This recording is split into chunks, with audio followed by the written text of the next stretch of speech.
నమస్తే. ఇన్నాళ్ళు నన్ను సపోర్ట్ చేస్తూ, ఎంకరేజ్ చేస్తూ మీ ప్రేమని నాకు అందిస్తున్న ప్రతి ఒక్కరికి కృతజ్ఞతలు. అలాగే ఈ వీడియో కూడా ఖచ్చితంగా మీకు ఉపయోగపడుతుంది. లైక్, షేర్ అండ్ సబ్స్క్రైబ్ చేసి మీ సపోర్ట్‌ని నాకు అందించండి. అలాగే ఈ వీడియో పట్ల మీకున్న అభిప్రాయాన్ని కామెంట్ సెక్షన్‌లో కామెంట్ చేసి తెలియజేయండి. ఇప్పుడు వీడియోని చూద్దాం. నమస్తే, వెల్కమ్ టు అవర్ ఛానల్. నేను పద్మిని. ప్రస్తుతం మనతో పాటు astrologer, tarot card reader and crystal healer Anupama గారు ఉన్నారు. మాట్లాడదాం. అనుపమ గారు నమస్తే అండి. నమస్తే పద్మిని గారు. ఎలా ఉన్నారు అనుపమ గారు? బాగున్నానండి, థ్యాంక్ యూ. ఫైన్. అనుపమ గారు, పంచగ్రహ కూటమి, ఆ కూటంలోనే ఉన్నాం ఇప్పుడు. ఆల్రెడీ పంచగ్రహ కూటంలోనే ఉన్నాము. చాలా మంది చెప్పేది ఏంటి అంటే పంచగ్రహ కూటమి 5th and 6th వస్తోంది అని అంటున్నారు, విచ్ ఇస్ నాట్ కరెక్ట్. షష్టగ్రహ కూటమి అప్పుడు జరగబోతోంది. బట్ ఇప్పుడు ప్రెసెంట్ మాత్రం ఎప్పటి వరకు ఉందండి పంచగ్రహ కూటమి? 5th మనకి పంచగ్రహ కూటమి 15th వరకు ఉంటదండి. సో జూన్ 15th వరకు పంచగ్రహ కూటమిలోనే ఉంటాం మనం. రైట్. అసలు ఈ పంచగ్రహ కూటమి ఏ గ్రహాల ద్వారా ఏర్పడుతోంది? అలాగే షష్టగ్రహం అంటే 6 గ్రహాలు, మరి ఆ షష్టగ్రహ కూటమి ఎప్పుడు ఏర్పడుతోంది? ఏంటి దీనివల్ల? అంటే గ్లోబల్ గా ఏమైనా ఇంపాక్ట్స్ ఉంటాయా? పర్సనల్ ఇండివిజువల్ గా మన లైఫ్స్ లో కూడా ఏమైనా ఇంపాక్ట్ ఉంటుందా? What is your analysis Anupama గారు? షష్టగ్రహ కూటమి అయితే మనకి రేపు ఆల్రెడీ జూన్ 1st కి యురేనస్, మనం చాలా మంది నెగ్లెక్ట్ చేస్తారండి. వేదిక్ ఆస్ట్రాలజర్స్ యురేనస్ ని కన్సిడర్ చేయరు, వెస్టర్న్ లో కన్సిడర్ చేస్తారు. కానీ వేదిక్ లో కూడా మనం కన్సిడరేషన్ ఎక్కడ తీసుకోవాలంటే మండేన్ ఆస్ట్రాలజీ, అంటే గ్లోబల్ ఈవెంట్స్ ప్రెడిక్షన్స్ చేయడానికి మనకి ఈ ప్లానెట్స్, అవుటర్ ప్లానెట్స్ మనకి చాలా ఇంపార్టెంట్ అయిపోతాయి అన్నమాట. For example Neptune, Uranus, Pluto, ఈ 3 గ్రహాలు రవికి దూరంగా ఉంటాయి, పృథ్వీ పైన ఎఫెక్ట్స్ పడవు అని అనుకుంటూ ఉంటాం మనం. లేదండి, పడతాయి. డెఫినెట్లీ పడతాయి. అంటే ఇవి జనరేషనల్ గా చేసే చేంజెస్ అన్నమాట. ఒక కంప్లీట్ ఒక జనరేషన్ ని మార్పు తీసుకొచ్చే ప్లానెట్స్ అన్నమాట ఇవి. సో ఇంపాక్ట్ కొద్దిగా తక్కువ కనబడుతుంది డే టు డే రొటీన్ లో, కానీ ఎక్కువ కాలం ఉంటుంది కాబట్టి ఒక రాశిలో. ఎంతండి సుమారుగా యురానస్? ఇప్పుడు యురానస్ వచ్చేసి మనకి 84 సంవత్సరాలు పడుతుందండి మొత్తం ఒక రెవల్యూషన్ కంప్లీట్ చేయడానికి. అంటే ఏ రాశి నుంచి మొదలెట్టుకుంటే మళ్ళీ ఆ రాశి దగ్గరికి రావడానికి 84 years పడుతుంది. అంటే ఒక రాశిలో 7 సంవత్సరాలు ఉంటది అనమాట యురేనస్. సో ఇప్పుడు యురేనస్ వృషభ రాశిలోకి ఎంటర్ అయింది. మేషం అగ్నితత్వ రాశి నుంచి ఇప్పుడు భూతత్వ రాశిలోకి ఎంటర్ అయింది. అక్కడే ఆల్రెడీ మనకి కొన్ని గ్రహాలు ఉన్నాయి. గురువు, శుక్రుడు, బుధుడు, రవి, ఈ 4 గ్రహాలు ఉన్నాయి. సో ఇప్పుడు యురేనస్ మనకి మొన్న జూన్ 1st కి ఎంటర్ అయినప్పుడు పంచగ్రహ కూటమి లాగా మనం కన్సిడర్ చేసుకోవచ్చు. కానీ జూన్ 5వ తారీఖు 6వ తారీఖు మాత్రం చంద్రుడు ఎంటర్ అవుతాడు కాబట్టి మనకి షష్టగ్రహ కూటమి ఏర్పడుతుంది. సో జనరలీ ఆల్రెడీ మనకు ఒకసారి కోవిడ్ ఇన్సిడెంట్ జరిగింది కాబట్టి షష్టగ్రహ కూటమి అంటే రకరకాలుగా భయాలు ఉన్నాయి.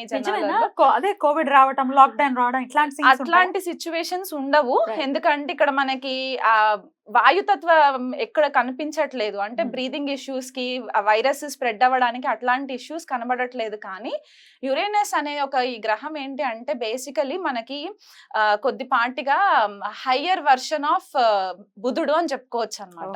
ఓకే, మనకి ఏరోస్పేస్ ఇండస్ట్రీస్ అవ్వచ్చు, sudden shocks, sudden earthquakes రావడానికి, భూకంపాలు రావడానికి, ఏదైనా సడన్ గా జరిగిపోవడానికి అన్నమాట. ఎందుకంటే రూలింగ్ వచ్చేసి కుంభరాశిని రూల్ చేస్తారు యురేనస్. మనకి తెలుగులో ఏమంటారంటే అరుణుడు అని కొంతమంది అంటారు, ప్రజాపతి అని కొంతమంది అంటారు, ఇంద్రుడు అని కొంతమంది అంటారు. సో ఇప్పుడు ఇంద్రుడి నేచర్ మనకి స్వతహాగా మైథలాజికల్ స్టోరీస్ తెలిసిన ప్రకారం అయితే కొద్దిగా అగ్రెసివ్ గానే ఉంటూ ఉంటారు. కాబట్టి ఈ ప్లానెట్ కొద్దిగా ఇరెటిక్ బిహేవియర్ ఉంటుంది అనమాట. అంటే రెబెల్ గా ఉండే ఛాన్సెస్ ఎక్కువ ఉంటాయి. ఆ డామినెన్స్ అంతా కూడా కొద్దిగా రెబెలియన్ గా ఉంటుంది అనమాట. సో ఎప్పుడైతే ఇలాంటి గ్రహము మనకి భూతత్వ రాశిలోకి ఎంటర్ అయ్యి 0 degrees లో ఉంటుంది ఇప్పుడు ప్రెసెంట్ గా. ఎందుకంటే స్లో మూవింగ్ ప్లానెట్, మనం శనినే అనుకుంటాము, శని కంటే ఇంకా స్లో మూవింగ్ ప్లానెట్ కాబట్టి 0 degrees టారస్ లో ఉంది ఇప్పుడు ప్రెసెంట్. అంటే కృతికా నక్షత్రంలో ఉంటుంది. అక్కడే మనకి గురుడు 8 degrees లో కృతికాలోనే ఉంటారు. బుధుడు కూడా మనకి ఇంచుమించు 3 degrees 4 degrees 7 degrees ఉంది. 7 degrees బుధుడు మనకి కృతికాలో ఉంటారు. రోహిణిలో రవి అండ్ శుక్రుడు 20-21 degrees క్లోజ్ కంజంక్షన్స్ లో ఉంటాయి. అండ్ తర్వాత మళ్ళీ చంద్రుడు ఎంటర్ అవుతాడు. సో చంద్రుడు కూడా కృతికాలోనే, అంటే ఒక 4 గ్రహాలు కృతికా నక్షత్రంలోనే ఉంటాయి అన్నమాట. ఆల్రెడీ మనకు తెలిసింది ఏంటంటే కృతికా నక్షత్రం అగ్నితత్వ నక్షత్రం. అండ్ సింబల్ కూడా మనకి రేజర్, ఫైర్, కత్తి, ఇవన్నీ తోటి మనం కన్సిడర్ చేసుకుంటాం. సో ఒక ఎరేటిక్ బిహేవియర్ ఉన్న గ్రహము కృత్తికాలోకి ఎంటర్ అయినప్పుడు గురుడు ఆల్రెడీ మనకి వాయుతత్వ గ్రహంగా మనం చెప్పుకుంటాం, ఆకాశ తత్వంగా చెప్పుకుంటాం కాబట్టి ఈ ప్లానెట్స్ అన్ని కూడా ఒక క్లస్టర్ ఆఫ్ ఎనర్జీస్ వచ్చేసరికి ఎక్స్ప్లోజన్స్ అయ్యే ఛాన్సెస్ ఎక్కువ ఉంటాయండి మనకి. అందులో యురేనస్ ఏంటంటే 84 years అని చెప్పాను కదా, క్రితం జరిగిన ట్రాన్సిట్ ఎప్పుడు అని అంటే 1940వ సంవత్సరంలో జరిగింది ట్రాన్సిట్. అప్పుడు టారస్ లో ఉన్నారు, అప్పుడు వృషభంలో ఉన్నారనమాట యురేనస్. అప్పుడు ఏం జరిగింది? 1940లో మనకి యాక్చువల్ గా సెకండ్ వరల్డ్ వార్ స్టార్ట్ అయిందండి. సెకండ్ వరల్డ్ వార్ స్టార్ట్ అయింది. ప్రేక్షకులు కావాలంటే వెరిఫై చేసుకోవచ్చు మన టైమ్ లైన్స్. సో 1939 అంటే ఆల్మోస్ట్ మేషరాశిలో నుంచి లీవ్ అయ్యి టారస్ లోకి ఎంటర్ అయ్యే టైం కంటే సెప్టెంబర్ 1939లో 1939వ సంవత్సరంలో మనకి సెకండ్ వరల్డ్ వార్ స్టార్ట్ అయ్యి అదొక 7 సంవత్సరాలు కంటిన్యూ అయ్యింది అనమాట. సో 46 వరకు మనకి అది కంటిన్యూయేషన్ లోకి వచ్చి అప్పుడు మనకి సెకండ్ వరల్డ్ వార్ మొత్తము ఒక పీస్ లెవెల్లోకి వచ్చింది. సో ఆ దేశాల పైన యుద్ధాలు జరగడం, రకరకాల ఇష్యూస్ మనం ఫేస్ చేసాము, ఫైర్ ఎక్స్ప్లోషన్స్ ఇట్లాంటివన్నీ చూసాం. సో ఇప్పుడు కూడా ఇంచుమించు వార్ వస్తుందా అంటే నేను 100% వార్ వస్తుంది రావాలని ఏం లేదు, వరల్డ్ వైడ్ గా ఎక్కడైనా వరల్డ్ వైడ్ గా ఎక్కడ. ఇప్పుడు ఓన్లీ మన ఇండియాకే జరగాలని లేదు కదా, గ్లోబల్ గా ఎక్కడైనా జరగచ్చు. ఇప్పుడు యుక్రెయిన్ లో ఆల్రెడీ ఎట్లాంటి వాతావరణం ఉందో మనకు తెలుసు. సో ఇది ఇంకొంచెం ఎన్హాన్స్ చేస్తుందని అనుకోవచ్చా ఈ గ్రహ కూటమి? అవునండి, అవుతుంది. యుఎస్ తోటి కూడా కొద్దిగా ఇష్యూస్ రావడము, యుఎస్ రష్యా యుక్రెయిన్ కి ఇష్యూస్ రావడము, మళ్ళీ ఇప్పుడు మనకి ఇక్కడ అరబ్ కంట్రీస్ లో కూడా మనకి కొద్దిపాటిగా ఇష్యూస్ రావడము, ఇండియా వైపు కూడా మనకి ఇప్పుడు ఇండియా ప్రకారం తీసుకుంటే మన భారతదేశ ఇండిపెండెన్స్ వచ్చిన చార్ట్ ప్రకారం చూసుకుంటే గనక మనది వృషభ లగ్నం అవుతుంది. సో లగ్నంలోనే మనకి షష్టగ్రహ కూటమి అనేది ఏర్పడుతుంది. ఈ రిజల్ట్ మనకి ఆ రోజే కనిపిస్తుందా అంటే ఆ రోజు కనిపించక్కర్లేదు. ఇది ఒక ప్రాసెస్, స్లో మూవింగ్ ప్రాసెస్ కాబట్టి it will take some time అన్నమాట. ఆ మొత్తం ఎనర్జీస్ అంతా కల్మినేట్ అయ్యి మనకు ఒక ఎండ్ రిజల్ట్ రావడానికి. కాకపోతే ఇక్కడ మనకి ఇంటర్నేషనల్ లెవెల్లో కూడా మనకి కొద్దిపాటిగా ఇప్పటి వరకు ఏదైతే మనకి ఆ ఫ్రీనెస్ ఉండిందో in terms of international leaders తోటి మనకి కమ్యూనికేషన్స్ అవ్వచ్చు, లేకపోతే మనకి వాళ్ళతో ఉన్న ఫ్రెండ్షిప్స్ అవ్వచ్చు, కొద్దిపాటిగా డిస్టర్బ్ అయ్యే ఛాన్సెస్ ఉంటాయండి. మన నేషనల్ లీడర్స్ కి కూడా కొద్దిపాటిగా థ్రెట్ ఉండే ఛాన్సెస్ కూడా ఉన్నాయి రాజకీయ నాయకులకి. అండ్ మనకి ఇంకొకటి ఏంటి అంటే ఇప్పుడు ఇండియా చార్ట్ అని చెప్పేసి అనుకున్నాం కాబట్టి మనకి నార్త్ లో ఎక్కువ ఇది చూసుకుంటే భూకంపాలు వచ్చే ఛాన్సెస్ మనకి నార్త్ లో ఎక్కువ కనబడుతూ ఉంటాయి. సో ఈ గ్రహాలన్నీ వీక్షణ మనకి వృశ్చిక రాశి పైన పడుతుంది. ఇప్పుడు అందరి కళ్ళంతా వృశ్చిక రాశి పైన ఉంటుంది అనమాట. ఎందుకు అంటే ఈ షష్టగ్రహాలన్నీ కూడా 7th ఆస్పెక్ట్ వృశ్చిక రాశి పైన పడుతుంది. కుజుడు ఆల్రెడీ మేషరాశిలోకి ఎంటర్ అయ్యి మేషరాశి నుంచి 8వ ఆస్పెక్ట్ వృశ్చిక రాశి పైన పడుతుంది. రాహు 9వ దృష్టి మనకి వృశ్చిక రాశి పైన పడుతుంది. అండ్ ఇక్కడ కుజుడు ఆల్రెడీ శని వీక్షణలోనే ఉన్నారు. సో మొత్తం 9 గ్రహాలు వృశ్చిక రాశి పైన పడుతుంది చూపు. అండ్ షష్టగ్రహ కూటమి మాత్రం వృషభ రాశిలో జరుగుతుంది. సో మన లైఫ్ లో ఎట్లాంటి ఈవెంట్స్ అంటే మనకి వృషభ రాశికి సంబంధించిన కారకత్వాలు, వృశ్చిక రాశికి సంబంధించిన కారకత్వాలు ఎఫెక్ట్ అయ్యే ఛాన్సెస్ ఉంటాయి. సో మనకి నార్త్ ఇండియాలో భూకంపాలు వచ్చే సంఘటనలు, సౌత్ ఇండియాకి వచ్చేసరికి ఎస్పెషల్లీ తెలుగు రాష్ట్రాలు, తమిళనాడు, కర్ణాటక, కేరళ ఇటువైపు ఫ్లడ్స్ వచ్చే ఛాన్సెస్ ఎక్కువ ఉంటాయి. వర్షాలు, సునామీస్, సైక్లోన్ ఎఫెక్ట్స్, దానివల్ల కొద్దిగా జన నష్టము. అండ్ మనకి ఇంకొకటి ఏంటంటే మనకి టారస్ వృషభ రాశి మనకి అగ్రికల్చర్ కి కూడా సంబంధించింది. అంటే పంటలు, పాడి పంటలు ఇవన్నిటికీ కూడా మనకి ఫుడ్ రిసోర్సెస్ కాబట్టి అక్కడ పంట నష్టం కొద్దిగా జరగడం, వర్షాల వల్ల, బీభత్సమైన వర్షాల వల్ల కొద్దిగా పంట నష్టం జరగడము. అండ్ టారస్ మనకి ఫైనాన్షియల్ రిజర్వ్స్ కూడా కదా. సో ఫైనాన్షియల్ గా కూడా మనకి కొద్దిపాటిగా డిస్టర్బెన్సెస్ రావడము, సడన్ చేంజెస్ రావడము, గ్లోబల్ అంటే మనకి ఇంటర్నేషనల్ లెవెల్ అండ్ మనకి నేషనల్ లెవెల్లో కూడా ఫైనాన్షియల్ రీస్ట్రక్చరింగ్ జరిగే ఛాన్సెస్ ఈ షష్టగ్రహ కూటమి ఎఫెక్ట్స్ వల్ల జరిగే ఛాన్సెస్ ఉన్నాయి. అండ్ అది కాకుండా స్పెసిఫిక్ గా ఇది ఎవరికి ఎక్కువ వర్తిస్తుంది అంటే ఇండివిజువల్ హారోస్కోప్స్ లో కూడా సడన్ గా ఫైనాన్షియల్ రిసెంట్మెంట్ రావడము. అండ్ ఇంకొకటి ఏంటి అంటే స్టాక్స్ లో ఇన్వెస్ట్మెంట్స్ చేస్తూ ఉంటారు కొంతమంది. స్టాక్స్ లో సడన్ గా లాసెస్ ఫేస్ చేయడము, ఒక కన్ఫ్యూజన్ కైండ్ ఆఫ్ ఎనర్జీస్ మనకి కనబడతాయండి ఈ Okay. షష్టగ్రహ కూటమి ఎఫెక్ట్స్ వల్ల. ఎన్నాళ్ళు ఉండొచ్చు ఈ ఇంపాక్ట్స్ అంతా కూడా? ఈ షష్టగ్రహ కూటమి అయితే మనకి 2 రోజులు ఉంటుంది. ఉంటుంది. జూన్ పంచగ్రహం 5. అయితే? పంచగ్రహం అయితే మనకి జూలై 15వ తారీఖు వరకు ఉంటుంది. అంటే రవి మనకి వృషభ రాశిలో నుంచి మిథునంలోకి వచ్చేయాలి. తర్వాత శుక్రుడు కూడా మిథునంలోకి వచ్చేస్తారు.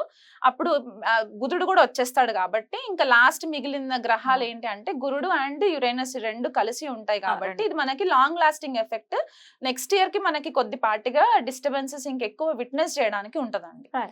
అది మనకి మండేన్ లెవెల్లో చెప్పుకునే అంశాలన్నమాట ఇవి. ఇండిపెండెన్స్ కి ఒకసారి చెప్పండి, ఏ రాశి వాళ్ళకి ఎలా ఉంటుంది అనేది ఒకసారి చెప్పండి. ఒకవేళ నెగటివ్ ఇంపాక్ట్స్ గనుక ఉంటే వాళ్ళు ఏం చేసుకోవచ్చు ఈ ఇంపాక్ట్ నుంచి బయటపడటానికి అనేది కూడా ఒక్కసారి. ఇక మకర రాశి వారికి మకర రాశి వాళ్ళకి పంచమంలో జరుగుతుంది కాబట్టి ఇక్కడ వీళ్ళకి స్పెక్యులేటివ్ బిజినెస్ సేమ్ మనము కర్కాటక రాశి వాళ్ళకి ఎట్లాగైతే చెప్పుకున్నామో ఇక్కడ వీళ్ళకి కూడా స్పెక్యులేటివ్ బిజినెస్ కి సంబంధించి ఇన్వెస్ట్మెంట్స్ కొద్దిపాటిగా కేర్ఫుల్ గా, అండ్ మకర రాశి వాళ్ళు చాలా మటుకు రియల్ ఎస్టేట్ సైడ్ కూడా ఉండే ఛాన్సెస్ ఎక్కువ ఉంటాయి. సో అక్కడ వాళ్ళు రియల్ ఎస్టేట్ లో ఏమైనా ఇన్వెస్ట్మెంట్స్ చేసి ఉంటే గనక అమ్మకాలు ఏమైనా చేయాలి అనుకున్నా కూడా కొద్దిపాటిగా డెసిషన్స్ వెయిట్ చేసి తీసుకోవడం మంచిది. నన్ను అడిగితే అసలు ఈ అన్ని రాసుల వాళ్ళు కూడా ఒక 1 month ఏ యాక్టివిటీస్ అయినా కొద్దిగా పాజ్ చేసి పెట్టుకోవడం బెటర్ అండి. అందరు స్టాగ్నెంట్ అంటే అయిపోతే బెటర్. అంటే అన్నెసెసరీ ఇష్యూస్ లోకి పేపర్ డాక్యుమెంటేషన్ ఇవన్నీ కొద్దిగా ఉంటాయి కాబట్టి కేర్ఫుల్ గా ఉండాలి. పిల్లలకి సంబంధించి మకర రాశి వాళ్ళకి గనక ఏమన్నా లాంగ్ టర్మ్ ప్లానింగ్ ఏదైనా ఉంటే గనక అది కొద్దిపాటిగా ఫేవరబుల్ అయ్యే ఛాన్సెస్ ఉంటాయి. సడన్ ఫేవరబుల్, ఎందుకంటే 2 గ్రహాలు గురు గ్రహాలు అక్కడ ఉన్నాయి, గురువు అండ్ శుక్రుడు ఉన్నారు కాబట్టి అదొక పాజిటివ్ గా మనం కన్సిడర్ చేసుకోవచ్చు కాబట్టి అదొకటి హెల్ప్ అయ్యే ఛాన్సెస్ ఉంటాయి వాళ్ళకి. సో ఓవరాల్ గా అన్ని రాసుల వాళ్ళకి కూడా చెప్పారు కాబట్టి ఏదైనా రెమెడీ ఉందా? మీరు ఆల్రెడీ చెప్పారు ఏ పనులు చేయకుండా జాగ్రత్తగా ఉండండి అనేది కూడా వన్ ఆఫ్ ద రెమెడీస్ అని చెప్పుకోవచ్చు. అయినప్పటికీ ఇంకా ఆరాధన విషయంలో ఏదైనా చెప్తారా? ఆరాధన విషయంలో అంటే మనకి వృషభంలో ఇవన్నీ ప్లానెట్స్ జరుగుతున్నాయి కాబట్టి అందరూ ఫస్ట్ ప్రే చేయాల్సింది శ్రీ మహాలక్ష్మికి. ఎందుకంటే మనకి రిసోర్సెస్, ఫైనాన్షియల్ రిసోర్సెస్ అవ్వచ్చు, అబండెన్స్ అవ్వచ్చు, భూమికి సంబంధించి పంటలు ఇవన్నీ కూడా వృషభ రాశికే సంబంధించి ఉంటాయి కాబట్టి శ్రీ మహాలక్ష్మికి ఆరాధన చేసుకోవడము, లక్ష్మి అష్టోత్తరం చదువుకోవడము, ఆవు నెయ్యితో దీపం పెట్టడము ఇట్లాంటివి రెగ్యులర్ గా చేయాలి 1 month కూడా. అండ్ ఇంకొకటి ఏంటి అంటే మనకి స్కార్పియో కూడా యాక్టివ్ అయిపోయి ఉంది కాబట్టి అండ్ ఈ మెయిన్ ప్లానెట్స్ ఏవైతే ఉన్నాయో ఈ గ్రహాలన్నీ కూడా కృతికాలో జరుగుతున్నాయి కాబట్టి యుతి మొత్తం కృతికాలో ఉంది కాబట్టి సుబ్రహ్మణ్యేశ్వర స్వామి ఆరాధన చాలా ఇంపార్టెంట్. స్కంద కవచము డైలీ ఒక్కసారైనా సరే ఉదయం లేవగానే స్నానం అవన్నీ చేసేసుకున్న తర్వాత స్కంద కవచము చదవడానికి రాకపోయినా కనీసం ఇంట్లో ప్లే చేయండి. ఎందుకంటే మనం ఈ ఎనర్జీస్ అన్ని కూడా మనల్ని కొద్దిపాటిగా ర్యాష్ డెసిషన్స్ తీసుకునే ఛాన్సెస్, ర్యాష్ డ్రైవింగ్స్ ఇవి జరిగే ఛాన్సెస్ ఉంటాయి కాబట్టి మనల్ని మనం ప్రొటెక్ట్ చేసుకోవడానికి and at the same time ధర్మబద్ధంగా దేశ సంరక్షణ కోసం కూడా మనం ఆలోచించాలి కాబట్టి స్కంద కవచము రెగ్యులర్ గా వినడము ఇదొకటి చాలా ఇంపార్టెంట్.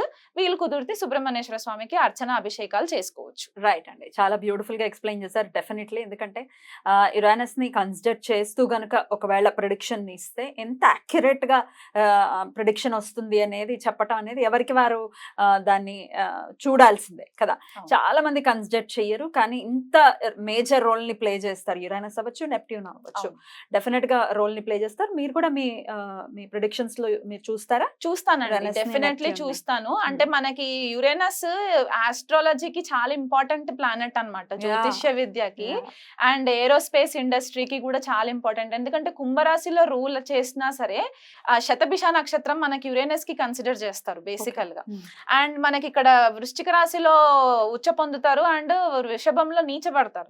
సో ఈ 2 మెయిన్ అకల్ట్ కి సంబంధించి అంటే గుప్త విద్యలకి సంబంధించిన 2 మెయిన్ రాశుల్లో యురేనస్ చాలా అద్భుతంగా వివరించారు. ఈ నెల్లాళ్ళు కూడా వీలైతే కూడా అందరూ చాలా జాగ్రత్తగా ఉంటూ అటు సుబ్రహ్మణ్యేశ్వర స్వామి ఆరాధన అండ్ లక్ష్మీదేవి ఆరాధన చెప్తున్నారు కాబట్టి అవి చేసుకుంటూ అందరికీ ప్రశాంతవంతంగా ఈ సమయం వెళ్ళాలని మనస్ఫూర్తిగా కోరుకుంటూ చక్కగా మాకు తెలియజేశారు. కృతజ్ఞతలండి. నమస్తే. నమస్తే అండి.